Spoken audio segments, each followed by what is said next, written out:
नमस्कार मंडळी, महाराष्ट्रीयन मेजवानीमध्ये आपले खूप खूप मनापासून स्वागत. तर आज आपण बॅचलरला सुद्धा बनवता येईल इतक्या सोप्या पद्धतीने कुरकुरीत अशी अळूवडी बनवतोय. तर रेसिपी शेवटपर्यंत बघा आणि रेसिपी आवडली तर रेसिपीला लाईक करायला विसरू नका. तर अळूची वडी बनवण्यासाठी या ठिकाणी मी 7 ते 8 अळूची पानं घेतलेली आहे आणि अळूची पानं अगोदर स्वच्छ पाण्याने धुवून घेतली आणि त्यानंतर पुसून घेतलेली आहे. तर अळूवडी बनवण्यासाठी इथे तुम्ही बघू शकाल की अळूची पानं अशी मी लहान साईजमध्ये घेतलेली आहे. तुम्हाला जर मोठ्या साईजची वापरायची असेल तरी तुम्ही अळूवडी बनवण्यासाठी मोठाली पानंसुद्धा वापरू शकता. तर सगळ्यात अगोदर अळूवडी खाताना गळ्यामध्ये जळजळ होऊ नये म्हणून आपल्याला काय करायचं की या अळूच्या पानाचं मधातली जी जाड काडी असते ती आपल्याला चाकूने कट करून टाकायची आहे, म्हणजे आपली अळूवडी खाताना ती गळ्यामध्ये जळजळ होत नाही. तर असं पान मोडपून घ्यायचं आणि पानाची काडी कट करून टाकायची. त्यानंतर परत पान असं मोडपून बाजूला ठेवायचे आणि सेम पद्धतीने आपल्याला सगळ्या पानाची जी जाड काडी आहे ती आपल्याला चाकूने कट करून घ्यायची. तर इथे मी घेतलेल्या सर्व अळूच्या पानाच्या अशा जाड काड्या काढून टाकल्या आणि त्यानंतर पानाचा असा रोल करून घेतला. रोल केल्यानंतर आता हा पानाचा रोल आपल्याला जेवढा बारीक कट करता येतील तेवढा आपल्याला हा पानाचा रोल कट करून घ्यायचा आहे, म्हणजे आपली अळूवडी खूप छान तयार होते. तर बघा इथे मी सगळे पानं कट करून घेतलेले आहे आणि छान अशी आपले पातळ पानं कट करून झाले आहे. तर आता ही कट केलेली अळूची पानं आपल्याला एका बाउलमध्ये काढून घ्यायची आणि त्यानंतर आता या पानामध्ये टाकण्यासाठी इथे मी 1 वाटी भरून बेसन पीठ घेतलं.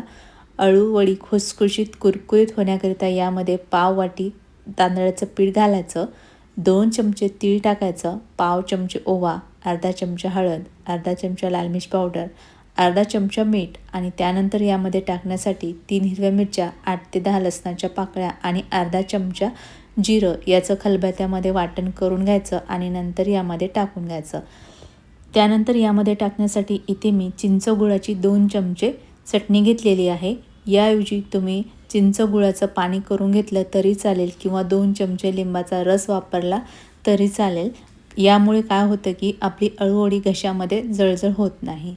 तर इथे बघा मी सर्व साहित्य आता एकजीव करून घेतलं. एकजीव केल्यानंतर यामध्ये अगदी थोडंसं पाणी घालायचं आहे आणि या मिश्रणाचा छान घट्टसर गोळा तयार करून घ्यायचा आहे.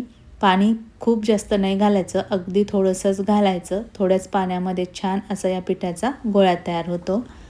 तर इथे तुम्ही बघू शकाल चमचाभर पाण्यामध्येच अळूवडीसाठी लागणारे पीठ तयार झाले आहे. असे छान घट्ट पीठ तयार झाल्यानंतर या पिठाला छान असा सिलेंडर आकार द्यायचा आहे आणि या सिलेंडरचे दोन्ही टोकं आपल्याला असे हातावर दाबून घ्यायचे, म्हणजे एकसारखी वडी आपली कट होते. तर बघू शकता छान असा सिलेंडर आकाराचा रोल या ठिकाणी तयार झाला. आता हा रोल आपल्याला वाफवून घ्यायचा आहे. तर वाफवण्यासाठी एका पातेल्यामध्ये पाणी गरम करून घेतलं. पातेल्यावर चाळणी ठेवायची आणि चाळणीमध्ये तयार केलेला रोल ठेवायचा. यावरती प्लेट ठेवायची आणि मध्यम आचेवर हा रोल 10 मिनटं वाफवून घ्यायचा.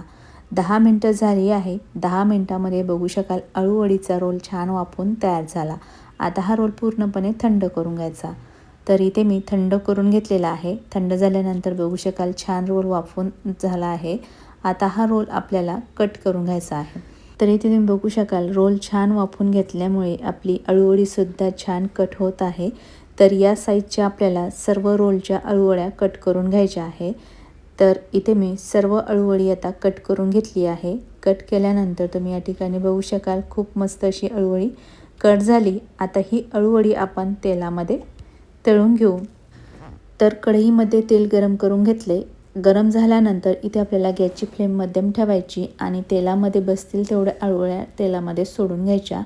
थोड्याच वेळाने या अळूवड्याची आपल्याला बाजू बदलून घ्यायची आणि सतत अशा तेलामध्ये ह्या अळूवड्या हलवत आपल्याला दोन्ही बाजूनी छान कुरकुरीत होईपर्यंत मध्यम आचेवरतीच तळायचे आहे. तर अगदीच थोड्या वेळामध्ये तुम्ही बघू शकाल की अळूवड्या छान ब्राऊन रंगाच्या तळून झालेल्या आहेत. आता मी झाऱ्यामध्ये काढून घेते आणि इथे बघू शकाल की मस्त खुसखुशीत अशा आपल्या अळूवड्या तळून झाल्या आहे. त्यानंतर सेम पद्धतीने आपल्याला शिल्लक राहिलेली अळूवडीसुद्धा तेलामध्ये सोडून घ्यायची आणि सोडल्यानंतर झाऱ्याने तेलामध्ये मिक्स करायच्या आणि थोड्या थोड्या वेळाने अळूवडीची बाजू बदलत ह्या अळूवड्यासुद्धा आपल्याला कुरकुरीत होईपर्यंत तळून घ्यायच्या। तर अगदी थोड्या वेळातच बघू शकाल की दुसऱ्यासुद्धा अळूवड्या छान कुरकुरीत खुसखुशीत तळून झाल्या आहेत। तर या ठिकाणी अळूवड्या तयार झालेल्या आहे। तळून झाल्यानंतर बघू शकाल की अळूवडीला रंग खूप छान आला आहे। खूप मस्त खुसखुशीत अशी अळूवडी तयार झाली आहे आणि अतिशय सोप्या पद्धतीने आपण ही अळूवडी तयार केलेली आहे। या ठिकाणी मी अळूवडी तोडून सुद्धा दाखवते। तर बघू शकता बाहेरून कुरकुरीत आणि आतमधून सॉफ्ट अशी अळूवडी तयार झाली आहे।